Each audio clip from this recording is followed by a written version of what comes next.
Welcome back to the ZERT Coffee and Chaos podcast, a show where we talk about anything and everything relating to what it means to be a survivalist and a prepared individual in today's society. I'm your host, Chris Bardagon.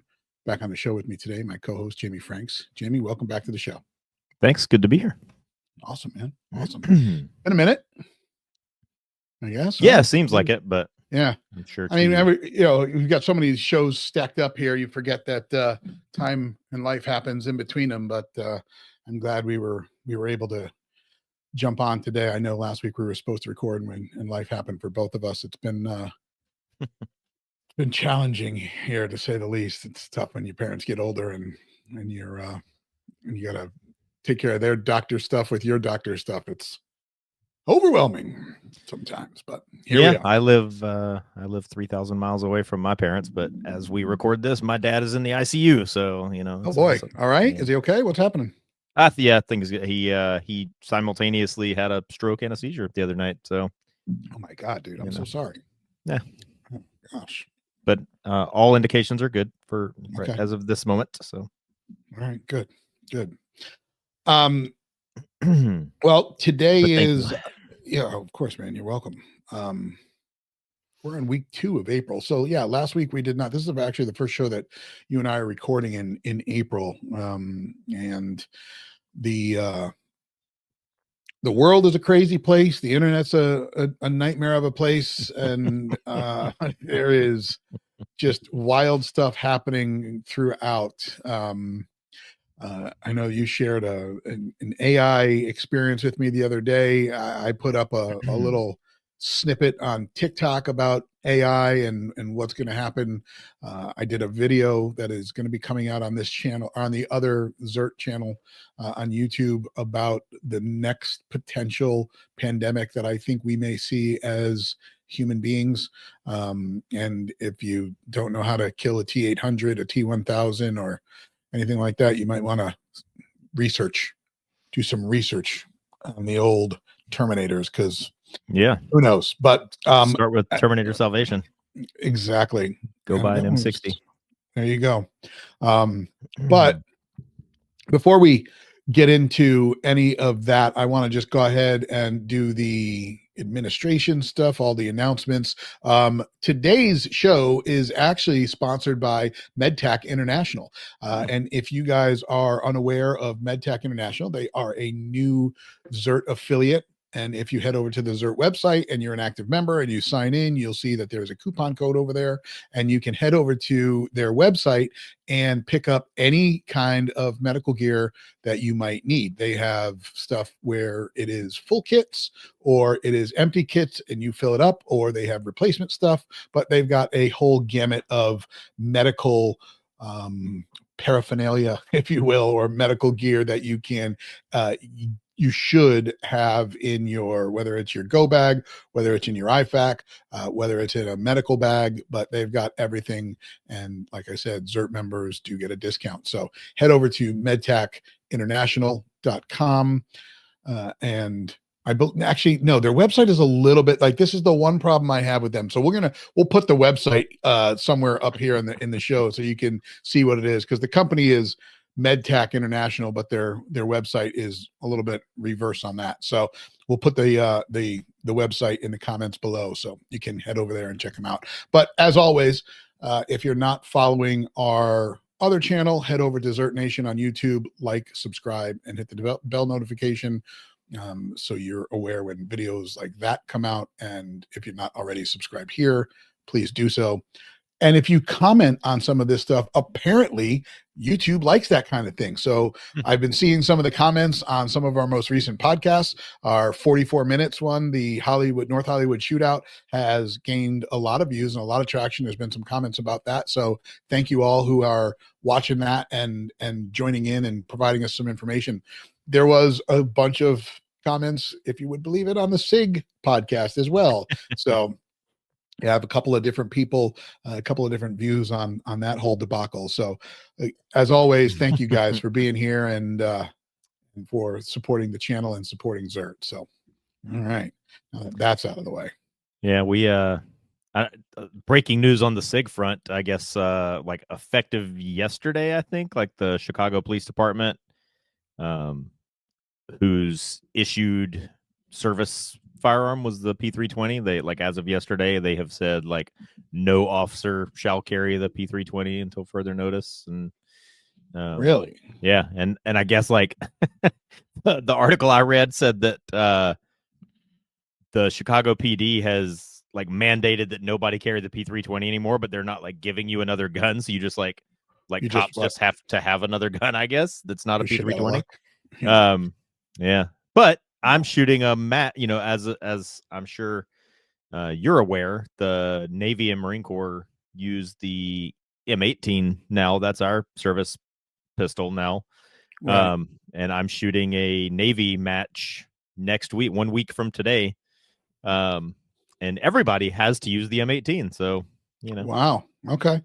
maybe Well, I that's should visit interesting. MedTech International before. Yeah. So, and just for all of you out there, just so you get it here, it is tactical-medicine.com, and that is tactical-medicine.com for their website. So head over there, sign up for their newsletter, pick up a. I am about to launch this. Actually, I got it right here. Show and tell. We have we have a video coming out on this bad little boy. This call is called the Brick Pouch, and it is it's pretty wild because it's made from the same type of material that the SAM splints are made from. Oh, So yeah. like that outer shell is kind of that. If you're familiar with those SAM splint, you know what I'm talking about here. And so it holds its rigidity, which is pretty awesome. So if you have this on the back of your belt as your IFAK, you can one-handed deploy it, which most can, but you could also, should you need to, for whatever reason, you could fold it back up and get it back in there without using a second hand. So again, I'm not sure why you would need to do that, but it is something that I did notice as a feature of this. Cool little kit. I like the way that it's designed, and there's a video coming out about it pretty soon. So, but just be careful and just carry that thing on the 3 o'clock, and maybe put a spacer between the holster and your leg. Yeah. And don't go prone. Or if you do, make sure no one's behind you. We don't need to go down the SIG road there. SIG is going to do what SIG is going to do here. I do hope that, and most of the people that I've talked to have said the same thing. If that we said on the podcast, like if you just came out and took ownership of it and figured out a way through it, then you would sound better. I spoke to a couple of people at distribution this week, and it doesn't seem to be affecting sales, but the internet is the internet. So it is affecting their reputation, if you will, and I want them to fix that. So going back to what we talked about at the top of the show with preparing for Cyberdyne war, if you will. One of the things they never talked about during Terminator 1, 2, 4, 7, Salvation, Genesis was the right kind of ammo to use when shooting the machines. And if we've got to fight machines coming up, we need to know the right kind of ammunition. And I'll tell you, today is kind of a part 2 about the show that we released.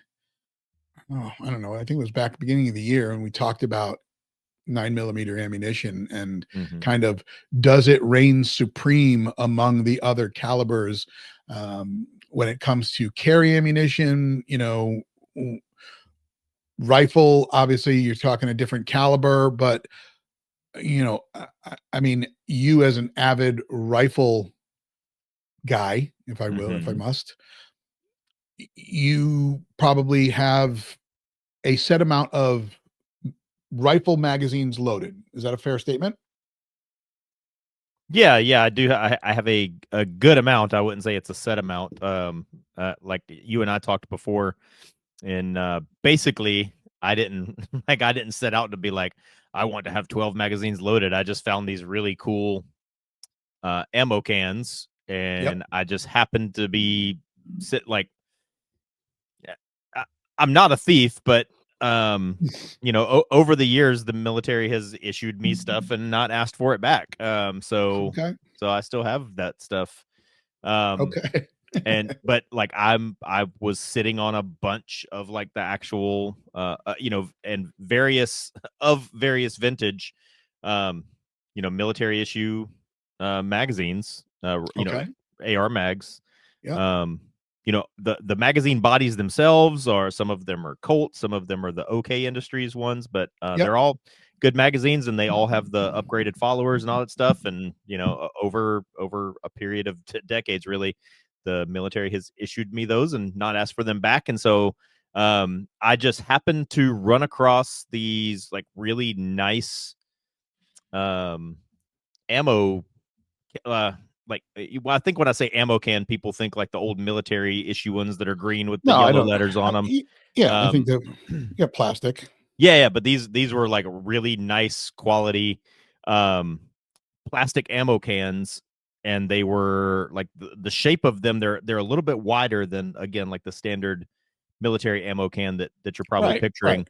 They're wider and like squattier, so they store really nicely. And so anyway, I was like, well, I'm just gonna load as many magazines as will fit in here, and then that'll be my freedom stash, as I call it. But All right. So thank you for that. You mm-hmm. provided a very detailed explanation. We appreciate that, Mr. Franks. Mm-hmm. When you store rifle ammo in magazines, in loaded magazines, do you store full metal jacket, or are you using some kind of hollow point for rifles? And the reason I'm asking that is because obviously in a shit hits the fan situation, and anybody out there that says, "Oh, I've stockpiled 10,000 rounds," I would ask you, well, what have you stockpiled 10,000 rounds of? Is it all Yeah. full metal jacket? Is it all ball ammunition?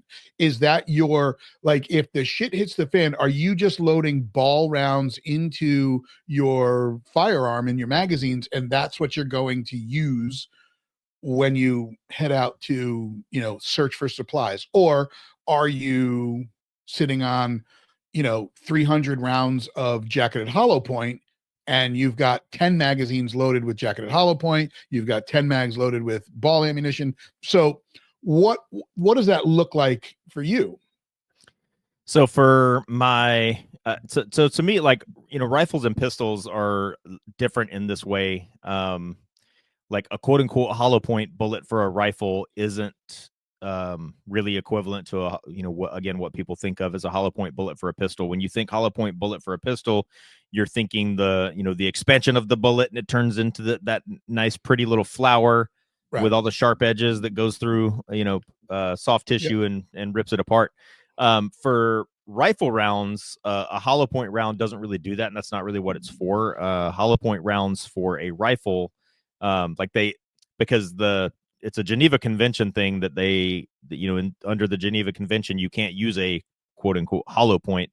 But in recent years, like the M118 LR and the 77 grain bullets for the 5.56, the M118 LR is the 308 like match grade military long range round. And then the 77 grain for the 5.56, they call them OTM, or open tip match. So that's how they get around calling it a hollow point. But they figured out that the so-called hollow point, it's better because it's more stable at a longer range, because of the way the air flows across the open tip, and it stabilizes the bullet really well. So I do have I've got really my long range rifles, that's all I shoot is the open tip match for all my long range rifles. So that's really all I have. I mean, I might be sitting on, and that's a 175 grain bullet. I might have some like a box of the what is it, the 148 grain, the M80 ball ammo.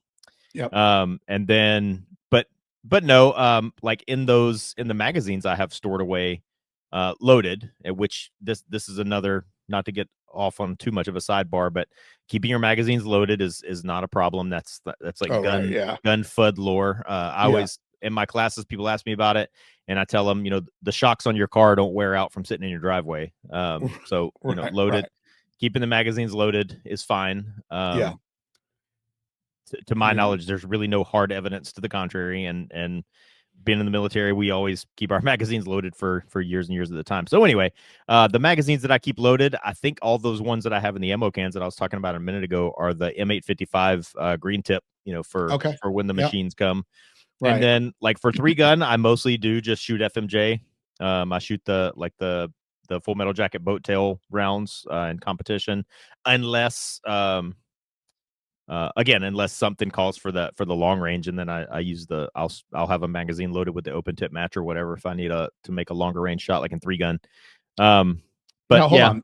I want to stop you there because I'm going to ask you about one more, and it's always the neglected redheaded stepchild, right? What about in a shotgun? Not that you're using a box magazine shotgun style, but is the shit hits the fan shotgun, if it's part of the equation, loaded with anything, or a home defense shotgun loaded with, or do you have a set loadout when it comes to shotgun ammunition that is not part of a 3-gun type situation? so yeah, so for in 3-gun, I used the number 7.5 shot for, Federal Right. Premium. I've always had really good luck with the Federal Premium ammo, especially with the shotgun shells.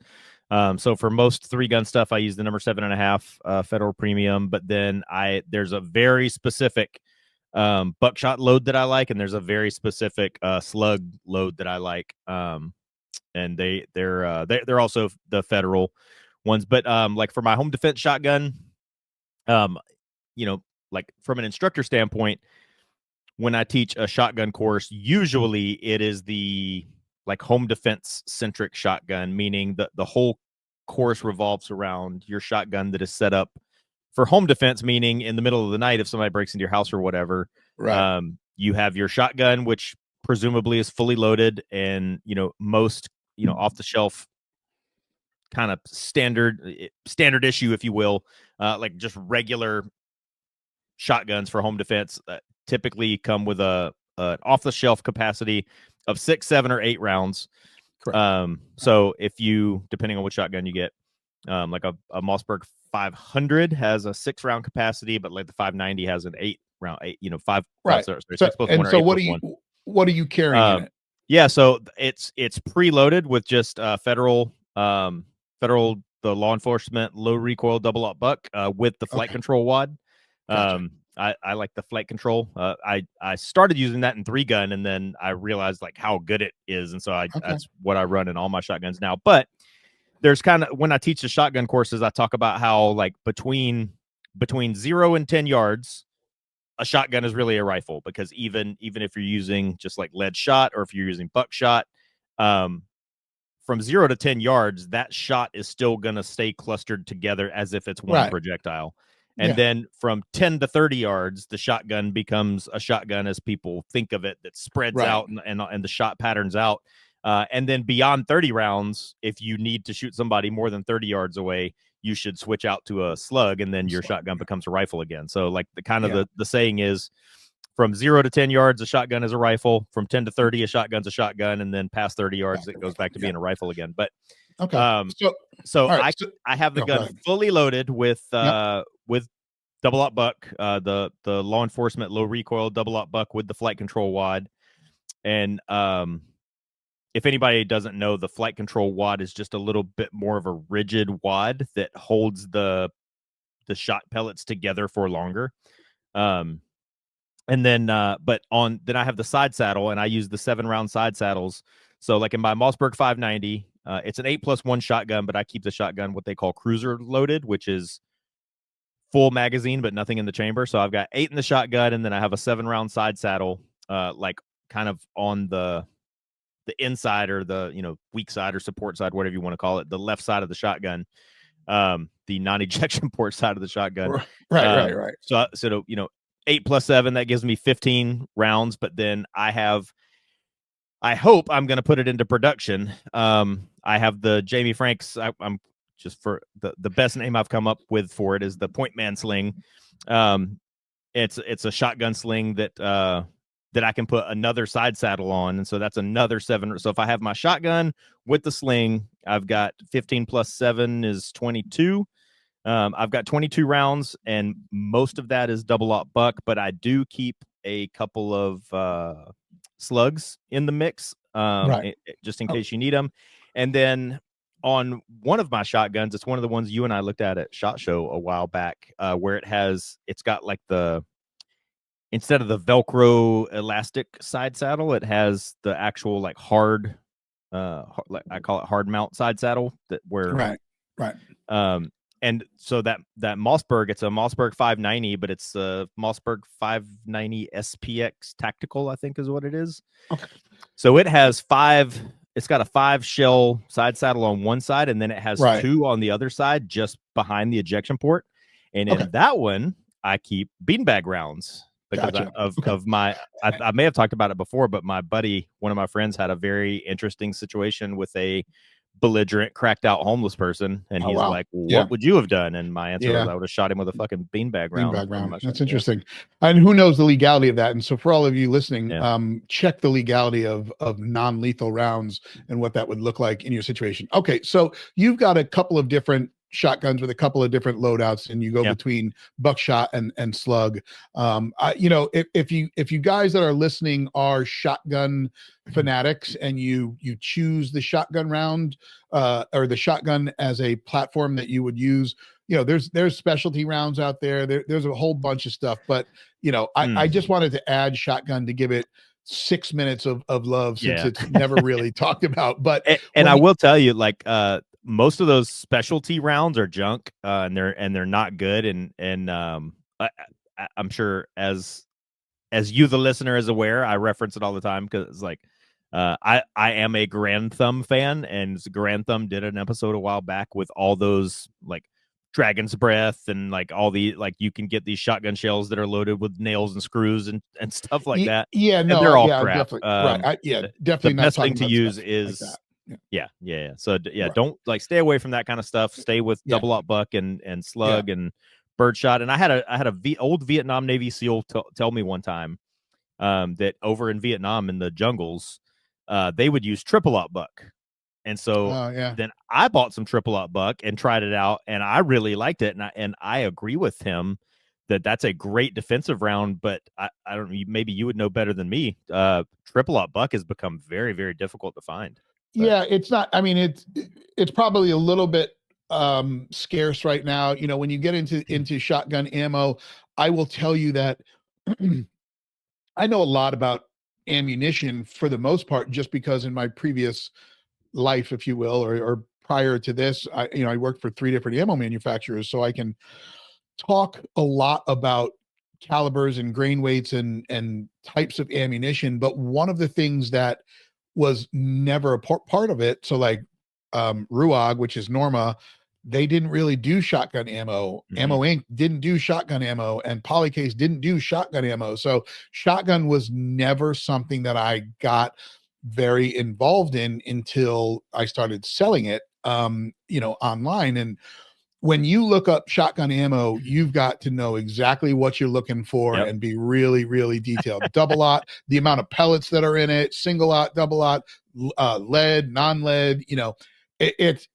that is a whole separate episode on shotgun ammunition for itself. But when I look at my shotgun, it's loaded in the tube, and that's that. When it comes to, and if I had to grab that in a shit hits the fan situation, I've got an ammo can loaded with a variety of shotgun shells that are loose in there that make up double aught, slug, a breaching round that one of the companies used to do and so there was a bunch of different things. But when you look at a rifle or a pistol, and you keep those magazines loaded because that's your feeding source. And MTM, which is a case company, MTM Case Guard. Yeah, that's the one that you're talking about. That's the ones that I have. Yeah. Right. They make a great AR magazine can, if you will. It's double latched, it's tan, you open it up, and it's got foam, that good quality cut foam in the bottom, and you can just lay your magazines in there and you're good to go.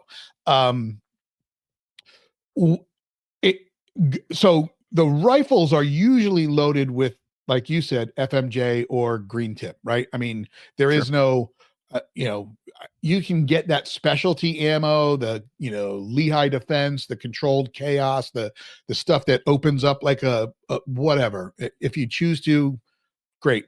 But if you've got a 223 round moving at the feet per second that it does, it's going to do some damage no matter what it is. Yeah, it's what is it? Clint Smith. He says, a pistol puts a bullet into somebody, a rifle puts a bullet through somebody. Through So, something. Yeah, exactly. So, and when we talk pistols, this is, we talked about 9mm being the king, right? And yeah, at the top of the show, and it's the king for, I'm not saying it's the king because it is the best round. I'm saying it's the king because it is the most popular round.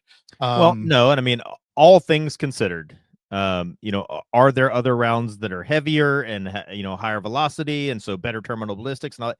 Yes, but like when you paint, but that's only like a slice of the pie. When you do complete the rest of the pie and paint the whole picture, 9mm is the king, and it's a king for a reason. I mean, if there was a round that was better, people would be using it. Military and law enforcement stuff would be using it, and they don't. Because 9mm, it is, like, all things considered, 9mm Right. is the king, as it Yeah. should be, until something else comes. Yeah. Now, you'll get the people out there that right off the bat, and it may sound off in the comments, and if you do, we welcome it.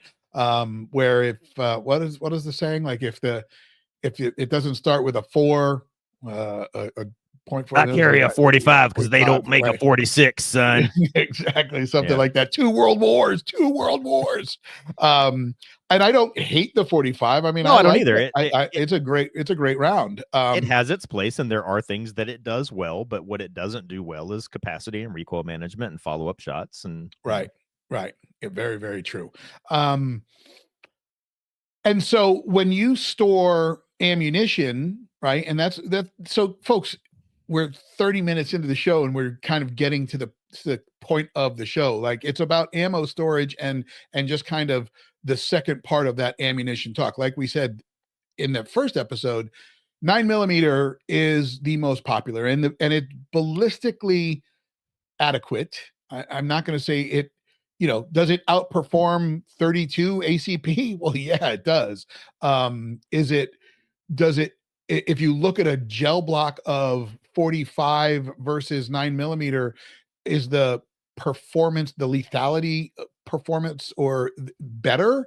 I don't even know if that's a word, but we'll throw it in there. Yeah, it is. But is the ballistics and the wound cavity and the permanent and temporary wound, like, is all of that better coming out of a 45?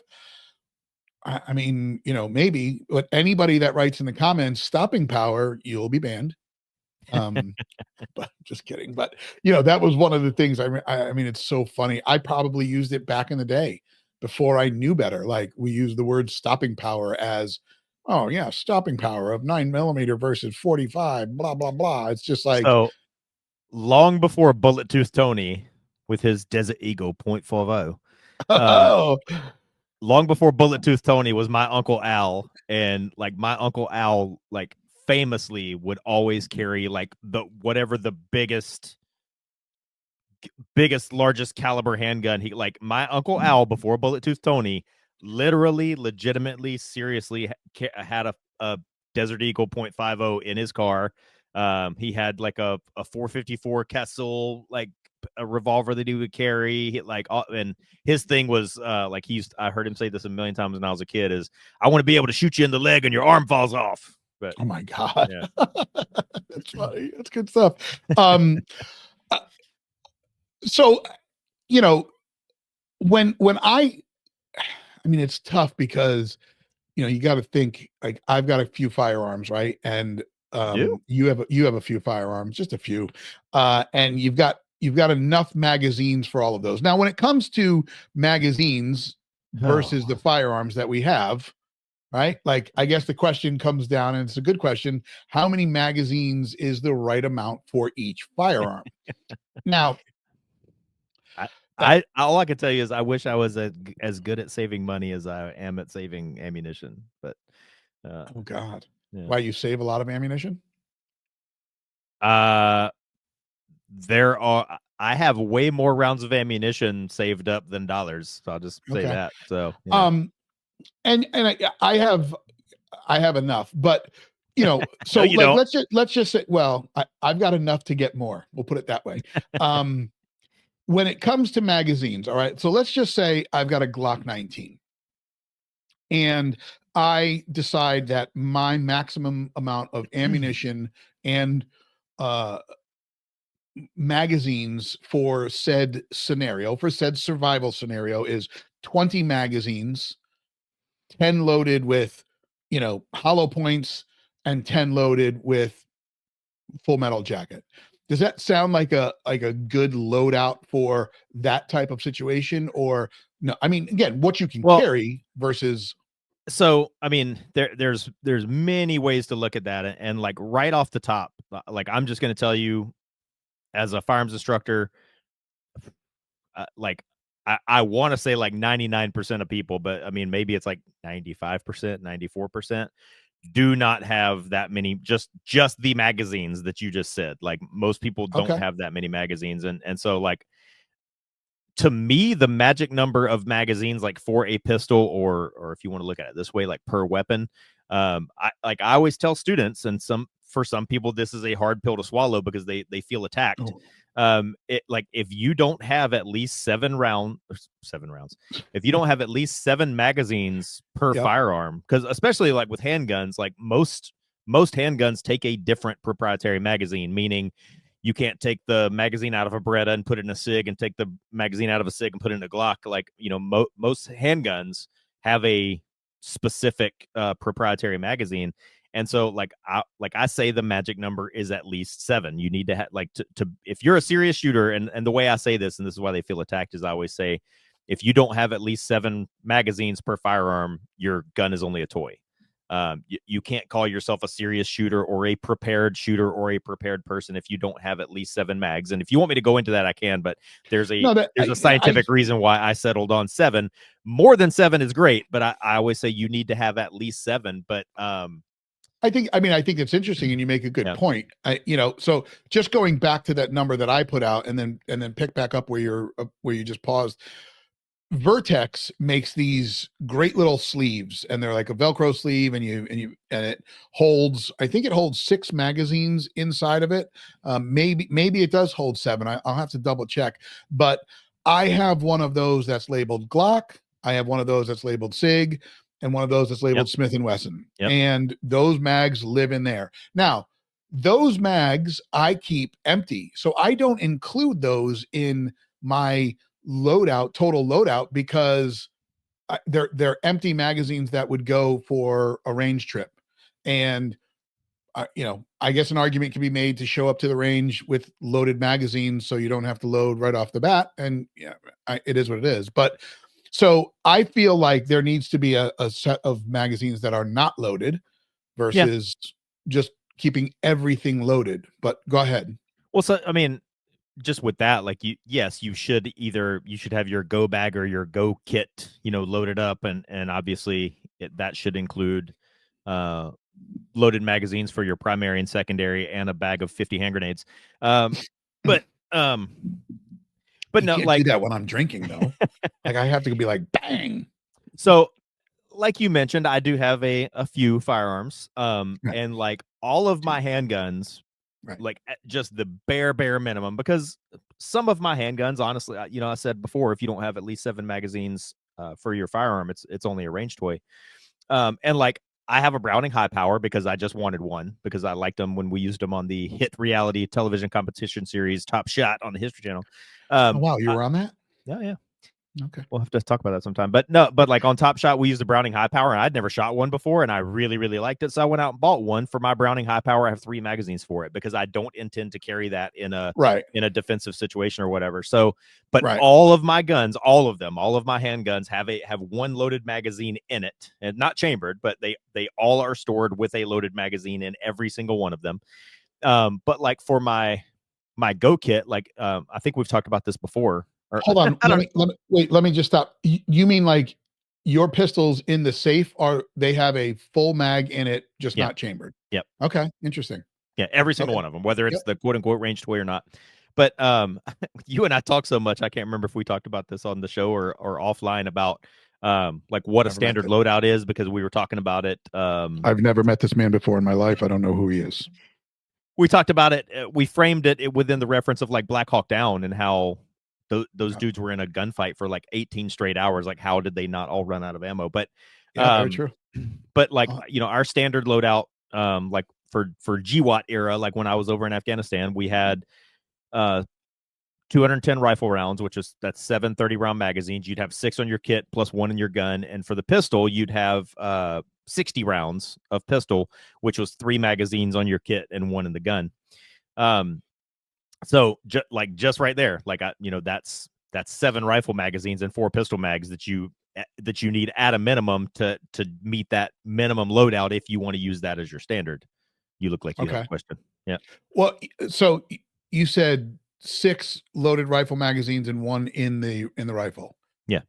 And they're all on a plate carrier, so you're double stacking on your plate carrier, right? Most of it's up to each person, but you were required to have like our standard loadout to go outside the wire. You had to have 210 rifle rounds and 60 pistol rounds. Okay. And so like me, I had 1 in the gun, and I would have I'd have 2 double stacked and then just 1 right on this side on my gun side.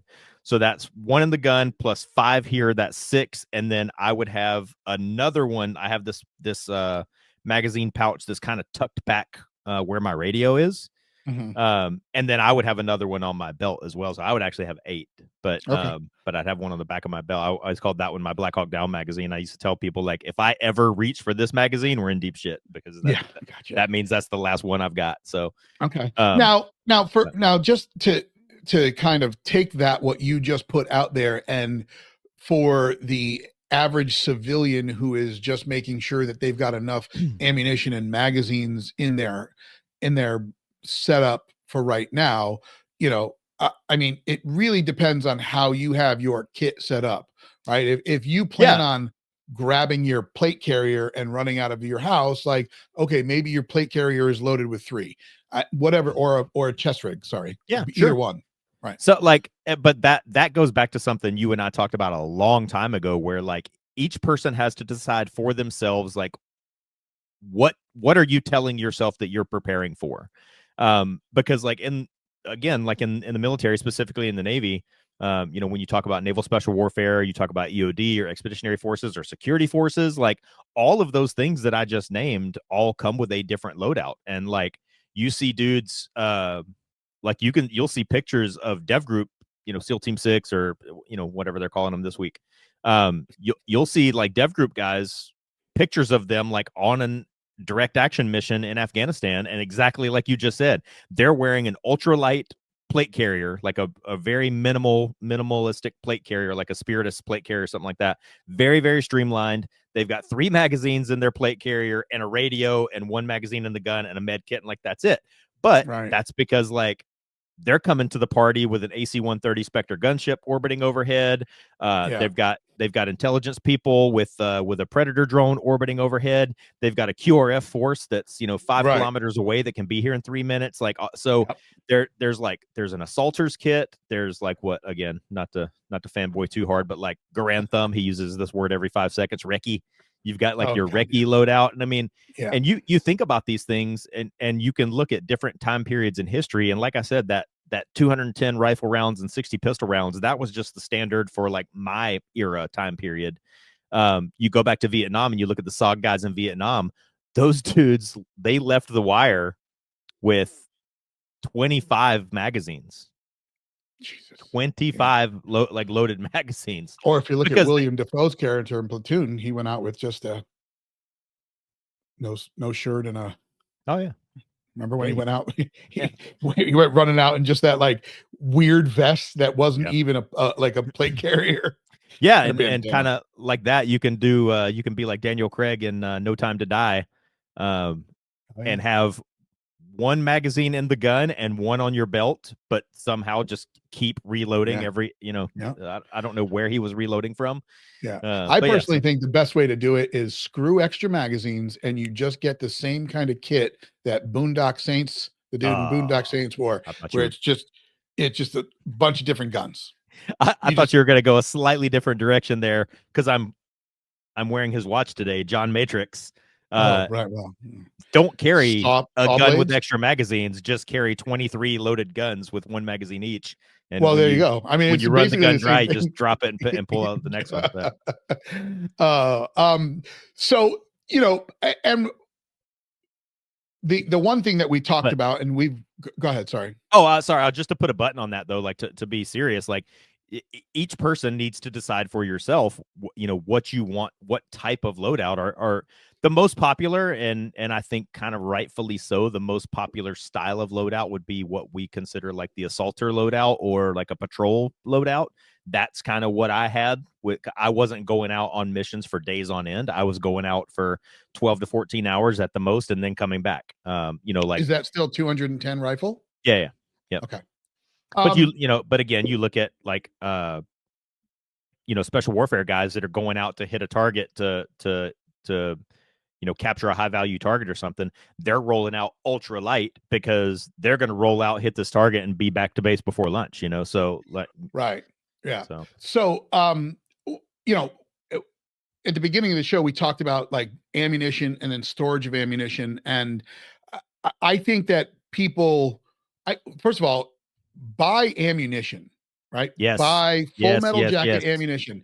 And here's the thing, guys, pro tip, do not wait until you need ammunition to buy it. I mean, we don't know what the prices are going to do. It's just like the stock market the last week. Whether you want to love them, hate them, love it, hate it, it was a buyer's market. If you had the ability to buy stock in the last couple of days, you should have bought stock, because yesterday, you probably were $1,000 to $5,000 richer, depending on what you invested in stocks. The same thing goes for ammo. If you're finding it at $12.99 a box or $13.99 a box for 9mm, here's the really big fucking hard pill to swallow.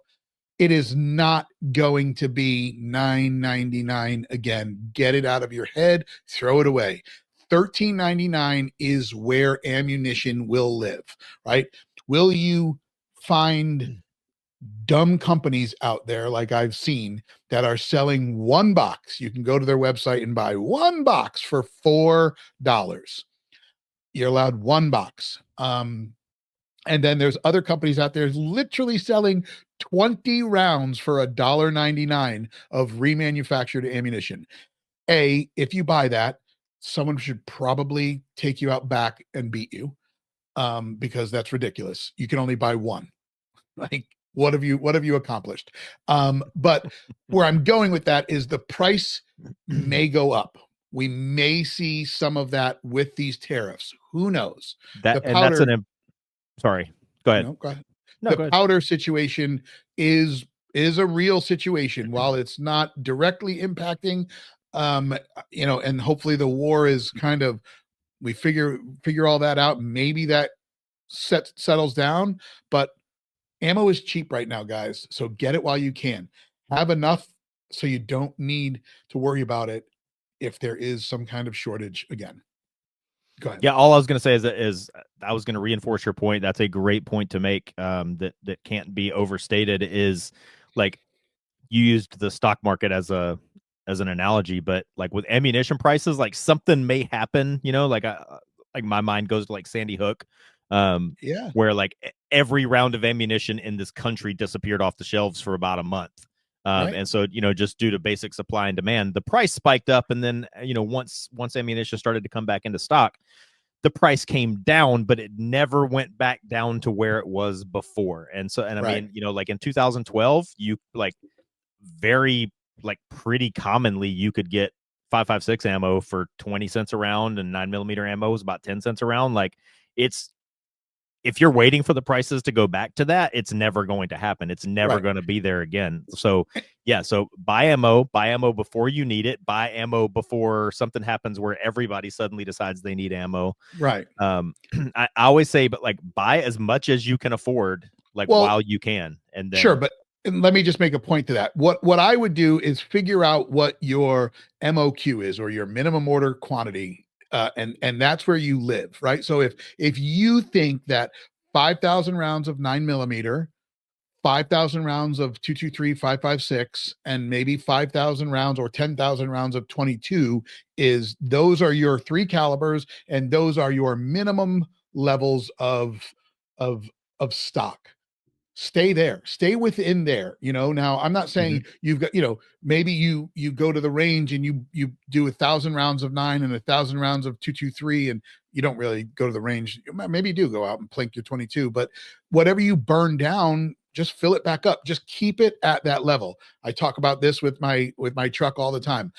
I know that if a shit hits the fan situation happens today, I know that I can go out to my truck, and no matter where I'm at, like if I need gas, I know that I at least have 100 miles, because I never let it go below my minimum amount. And so I keep it at a quarter of a tank. So figure out what your reserve ammo amount is and keep it there. Use yeah, it. and like, one other point, at least in my opinion, I have like two ammo storage things, like lockers, I guess you could Yep. say. Um, One of them is just rifle ammo. The other one is all the various pistol calibers. I have a shelf that's all 45, a shelf that's 40 cal, and then a couple of shelves that are 9mm. And then at the bottom is shotgun shells because they're heavier. But at the top shelf on in each of those lockers is the ammo that I never touch. That is the, like, if I'm shooting a match or if I'm going out to teach a class, I don't ever pull ammo from that top shelf. Like I say, like, that's my shit hit the fan or emergency stat, whatever you want to call it. And Okay. so I would also, people that are thinking about going out and buying, purchasing ammo in bulk or whatever, like you were just talking about, I would advise that you don't buy 1,000 rounds, go out, shoot 1,000 rounds, and once your tank is empty, once your gas tank's on E, then go Yeah. out and buy another 1,000 rounds. Like, I would recommend, like, whatever you decide your loadout is. If you think your loadout is what I said, it's 210 rifle rounds and 60 pistol rounds, like, have that set aside where you don't touch it. Right. Now, let me go back and ask the question to you, and I think I know the answer, and I'm guilty of it myself, and I say I'm guilty of it because your lockers that you speak of, is the ammo in boxes on the shelf? Mhm. Okay. So I used to do the same thing. And I used to do it because when I open it, it gave me a happy feeling, right? I would look and I would say, ooh, I've got a lot. It all looks like it. If it's like going down the aisle, the ammo aisle of your local Bass Pro or Cabela's or whoever, you're like, woo, look at that. I've got so much ammo. I remember I lived in Georgia and I had this room underneath my stairs, and I opened it up and it was like my own armory. And I was like, oh, great. But here's where I will challenge anybody that stores ammo like Jamie or like I used to. If you've got to run out, what are you doing? How many are you grabbing? A bunch of boxes or what? Now, you may store ammo additionally on top of that, but what I've done is I empty those boxes into ammo cans. Plano, MTM, there's a bunch of different companies out there. Whether they're plastic or metal, they're just in cans that I can grab should I need to. I'd Well, love to and hear your so yeah, I'll push back on that a little bit, because like, this is one of my other things. Like, uh, one of my best friends introduced me to one of his friends, and now me and that guy are friends. But when I first met him, he's like, "How many guns do you have?" I'm like, "Dude, you could put a shotgun in my daughter's head, and I could not tell you how many guns that I have. I don't know. I have enough that I stopped counting a long time ago." And then occasionally somebody will be, kind of along the lines of the discussion that we're having now. They'll be like, "Well, how much ammo do you keep around?" And I'm like, if I told you to take the wildest guess about how much ammo you think that I have more. Guess whatever number you want to, but I have more than that. So under no circumstance ever am I going to be able to run out and take all of my ammo with me. That, like, short of having a jacking a UPS truck or something, Right.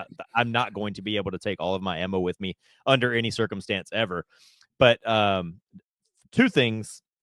Number one, like if I travel for a match because of like airline regulations, if you're traveling with ammo, normally, admittedly, 100%. normally I will ship my ammo to where I'm going. So if I'm shooting a match in Texas, I'll reserve my hotel room and I'll box up the ammo I need and I'll just ship it to the hotel so I don't have to deal with the airline with the ammo.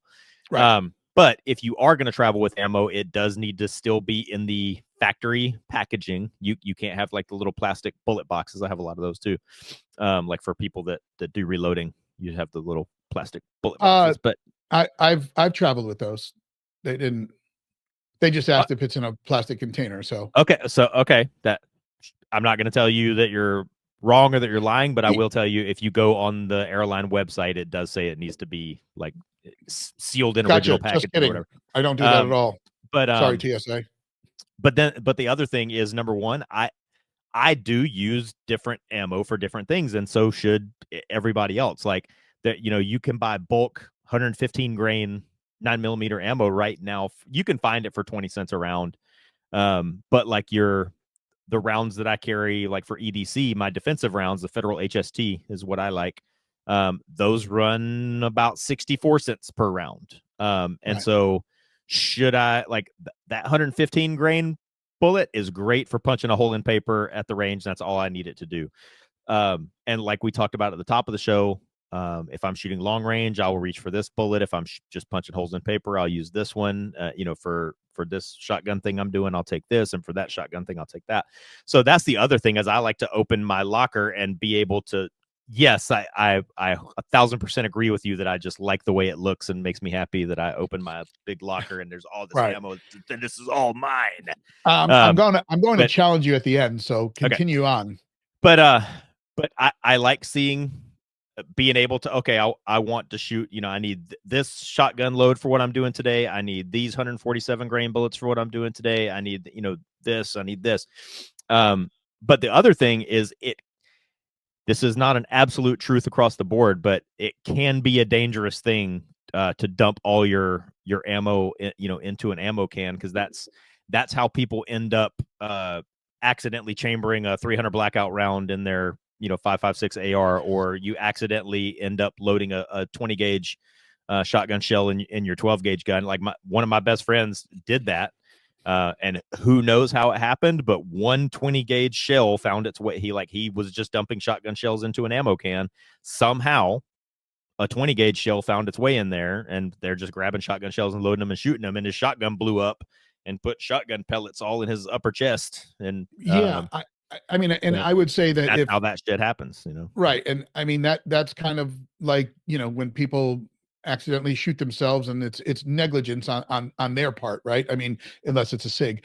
But if you're like, if I open a box of 9mm 115 grain and I open up an ammo can next to me and I dump all of that in there after taking out of the boxes and the trays, then that's what should be there. Now, where I'm going to challenge you is if you've got your IFAK or your medical kit, should your tourniquet still be in their plastic? No.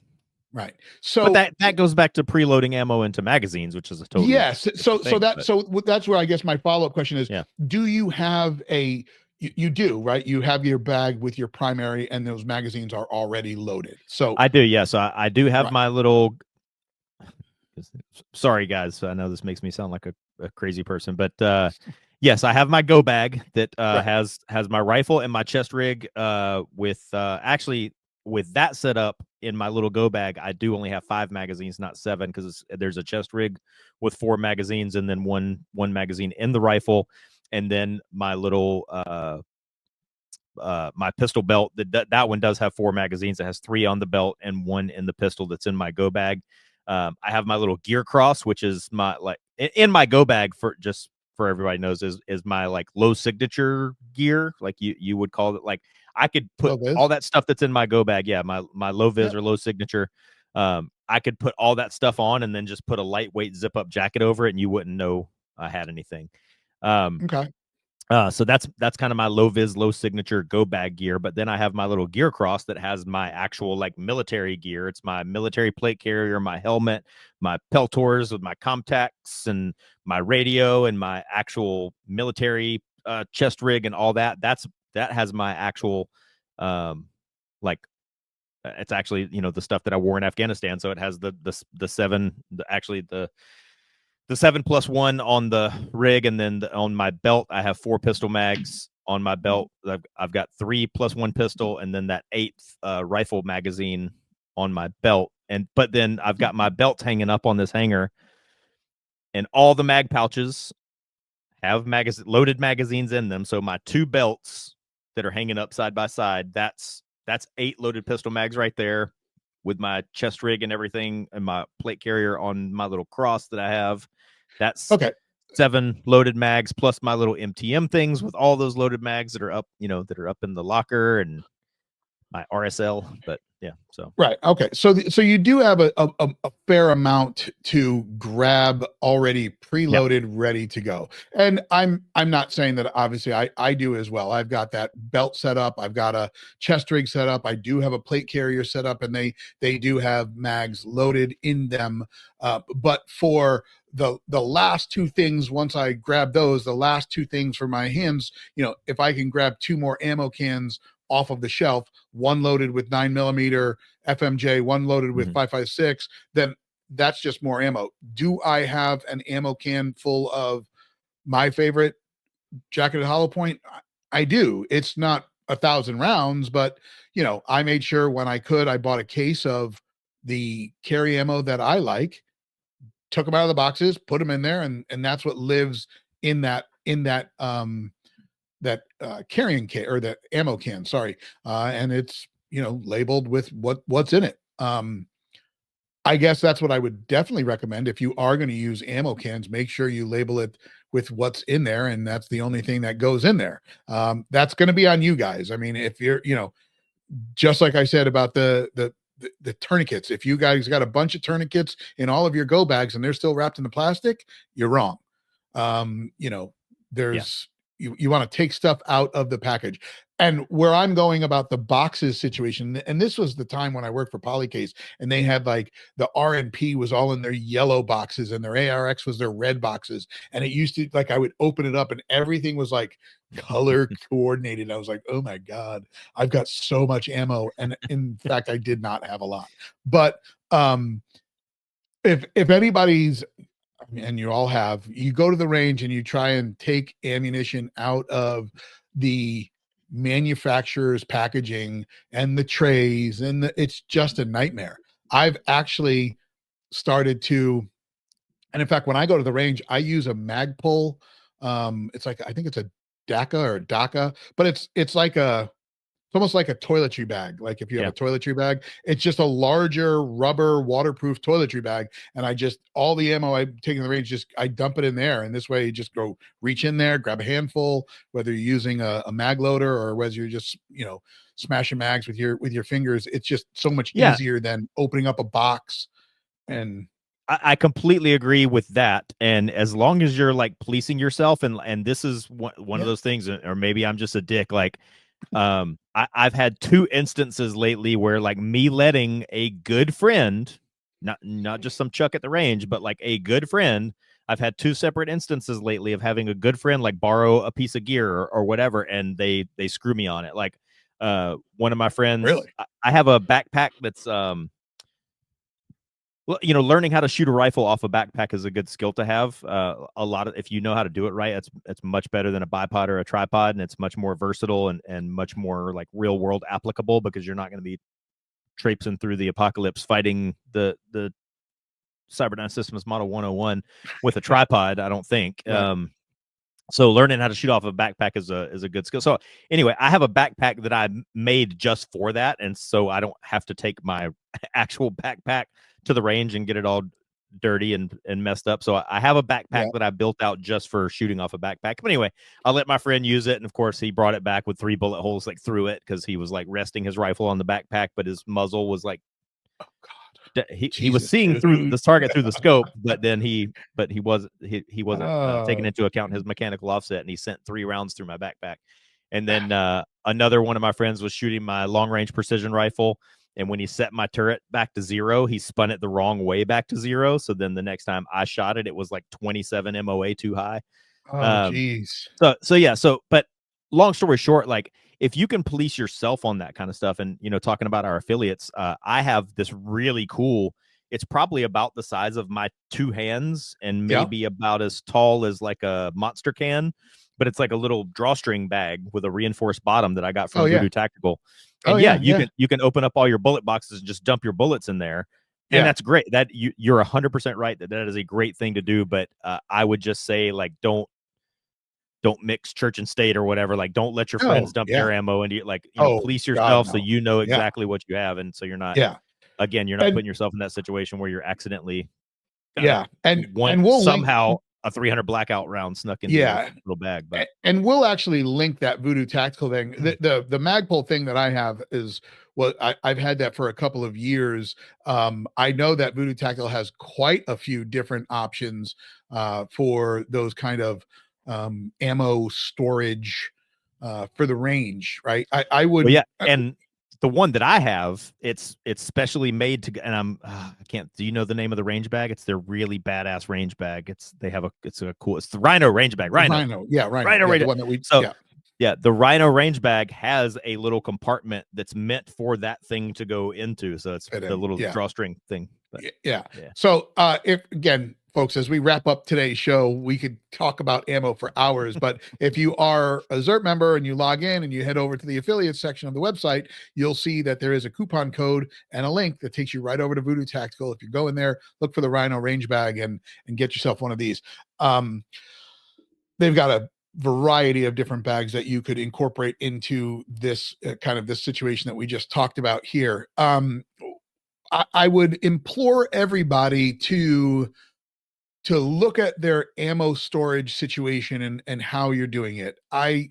While I don't really subscribe to the keep it in box methods any longer, do I have some that are still in boxes? Yes. Do I have a cabinet full of ammo cans, whether they're Plano, whether we had gotten some cheap Hornady ones that are super cheap, but they work, and they're filled with different types of ammo. They're all labeled with Sharpie markers as far as what's in them, and that's the only thing that goes in them. But just choose the right method or process for you. If you don't have 7 magazines for each of your firearms, At okay, least 7. at least 7, right? I mean, I've got a few Glocks. So do I have 7 for each gen and model? Yeah, my Gen 5's got 7. My 47 or the EG1 that we just did the thing on, I've got 7 for that. I've got a 19X and there was 7 that I got for that. Now, can that 19X and the 47 or the EG1 take the same magazine? Yeah, they can. I've got 2 19s. So there you go. I've got enough magazines for each of them. The 48 is the only one that is kind of lackluster when it comes to that. But and here's the other thing, that those 17 mags, they fit in a 19 just as easily. So you got Yep. more.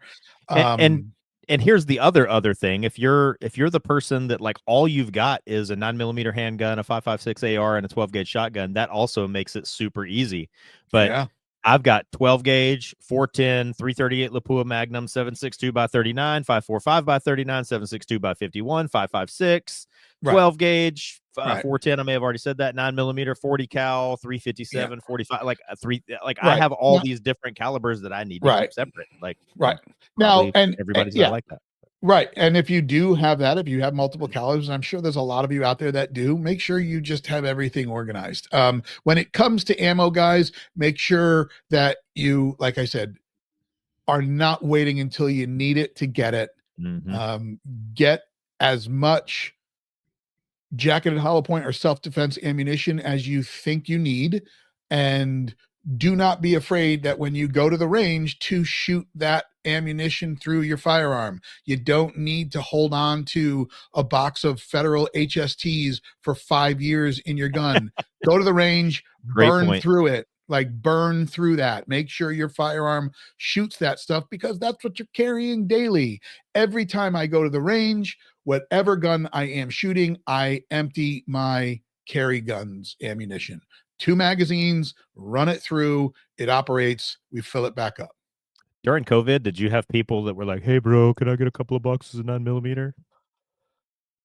I did. Yeah, I had several they people. went to the www.com place and bought it. I Oh mean, no, I no, had people yeah, because like everything out here was locked down, including like all the right, gun stores and everything. So yeah, everybody was like, "Hey, man, you yeah, got a couple boxes right, of ammo yeah, I could borrow?" right. No, Yeah, dog. no, I didn't really have any of that, but they were asking me if I could obviously get some because they knew at the time I was an ammo peddler and we were peddling ammo. So, I had people trying to borrow guns and ammo left and right. yeah, So yeah, nobody asked me don't be for that that. person. Like, Right, yeah, but all right, guys. Well, listen, until next time, thank you for being here, Jamie. you do need a shotgun for the drones. If we go to war with the Oh, that's right. machines That's or right. with, Remember. you know, so yeah. So home defense shotgun's one thing, but in the next phase of warfare that we're entering, you're going to need a shotgun for the drones. But no, that's Right. it. Yeah. All right, guys. Well, until next time, you stay safe, stay prepared. We'll talk to you soon. ZP002 out.